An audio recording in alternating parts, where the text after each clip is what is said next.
A editora Árvore da Vida apresenta Alimento Diário. Série A Palavra da Vida, a Comunhão da Vida e Pedras Vivas para a Edificação. As Epístolas de João e de Pedro. Título do volume 6. A Palavra Profética, uma candeia que brilha nas trevas. Autor Pedro Dong. Semana 1.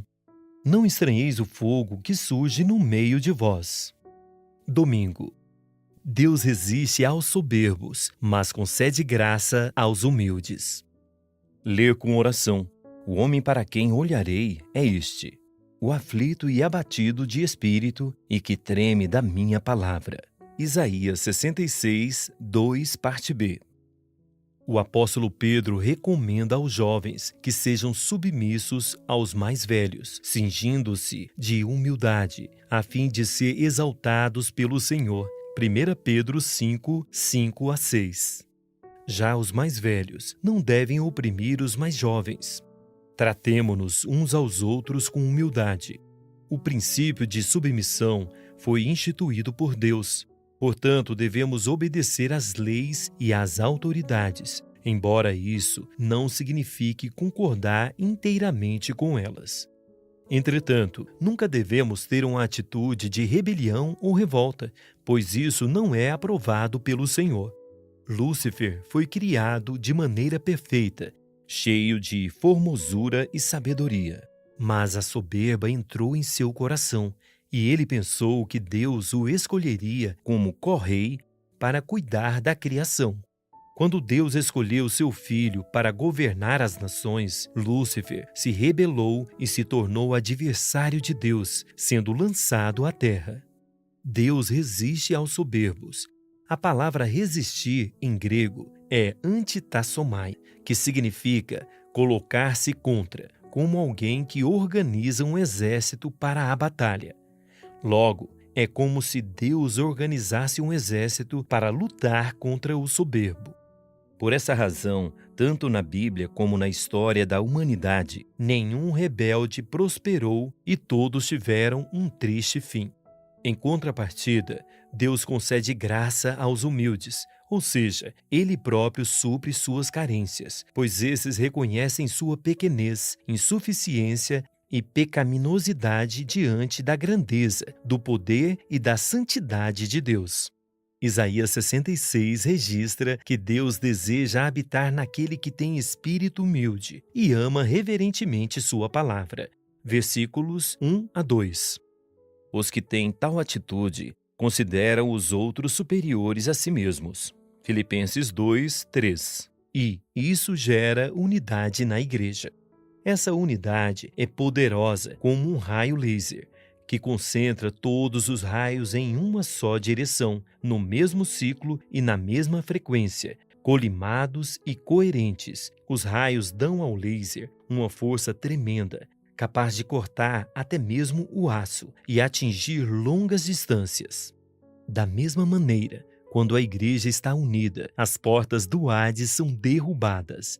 Sabendo disso, Satanás, nestes 20 séculos de história da igreja, promoveu a inveja e a competição entre os membros do corpo, causando divisões.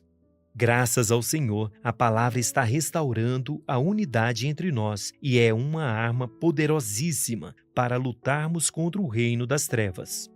O caminho da bênção é seguir os passos de Jesus, que não reivindicou ser igual a Deus. Pelo contrário, esvaziou-se, assumindo a forma de servo e sendo obediente até a morte. Por isso Deus o exaltou sobremaneira e lhe deu o nome que está acima de todo nome. Filipenses 2, 5 a 11. Ao nome de Jesus, todo joelho deve dobrar-se e toda boca terá de confessar que Ele é o Senhor. O apóstolo Pedro também nos encoraja a lançar toda a nossa ansiedade sobre o Senhor, porque Ele cuida de nós. 1 Pedro 5, 7. Não é lançar uma de cada vez, mas é lançar todas elas de uma vez por todas sobre o Senhor, sabendo que Ele é responsável por nós. Assim, viveremos com tranquilidade. Também não podemos esquecer que há um adversário andando a nosso derredor, pronto para nos devorar. Versículo 8. Portanto, estejamos atentos. Quando parece que estamos bem, Paulo nos adverte. Aquele, pois, que pensa estar em pé, veja que não caia. 1 Coríntios 10, 12. Estejamos a todo tempo vigilantes e jamais nos distanciemos da palavra. Todos os que caíram andavam distantes da palavra. Se nos mantivermos bem perto dela, praticando-a, não seremos vítima do leão devorador. Na África do Sul, participamos de um safari, onde vimos leoas espreitando zebras. Quando a zebra fica desatenta, a leoa a agarra e devora. Do mesmo modo, o inimigo nos espreita, esperando um momento nosso de fraqueza para nos derrubar. Por isso, sigamos de perto a palavra, para não cair nas ciladas do diabo. Antes, resistamos-lhe firmes na fé. 1 Pedro 5:9. Tenhamos em mente que não estamos sozinhos, pois os que lutam pelo reino sofrem conosco. Se por um lado há um adversário querendo devorar-nos, por outro, temos conosco o Deus de toda a graça, que nos supre de sua vida abundante. Ele permite que os sofrimentos venham para nos aperfeiçoar, fortificar e fundamentar, levando-nos à obediência. 1 Pedro 5:10, Hebreus 5:8. Paulo advertiu aos presbíteros da igreja em Éfeso que, após sua partida, surgiriam entre eles lobos vorazes, que não poupariam o rebanho. Ele os encomendou ao Senhor e à palavra de sua graça. Atos 20:32. A palavra é nossa proteção. Se a seguirmos de perto, seremos guardados.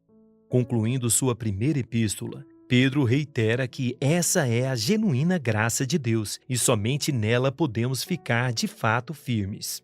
Também menciona Marcos, 1 Pedro 5:12-14, o mesmo que viajou com Paulo em sua primeira viagem, Atos 13:5, e o abandonou por causa das dificuldades, capítulo 15:38.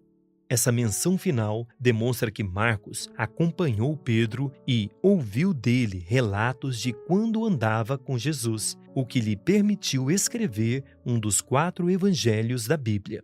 O registro também comprova que Pedro escreveu sua primeira epístola na Babilônia, pouco antes da morte de Paulo. Na segunda carta a Timóteo, Paulo mandou Timóteo buscar Marcos, que lhe seria útil para o ministério. 2 Timóteo 4:11. Logo depois, Marcos foi até Roma para ajudar Paulo. Esse rapaz, que no início não suportou o sofrimento, vindo a desistir, depois perseverou e foi útil tanto para Pedro como para Paulo. Essa é uma lição para nós. Deus não quer descartar-nos. Se em certo momento sucumbirmos diante de perseguições, não desanimemos, mas sigamos a palavra de perto e perseveremos até o fim. Agora, anote conforme o que você recebeu na leitura de hoje: a luz na palavra, a direção e a admoestação. Ore e faça um grito de guerra com base nesses itens, para que a palavra profética seja sedimentada em seu coração. Esperamos você amanhã para mais uma leitura do Alimento Diário. Baixe e desfrute do nosso aplicativo EAD Play, disponível na Play Store e App Store.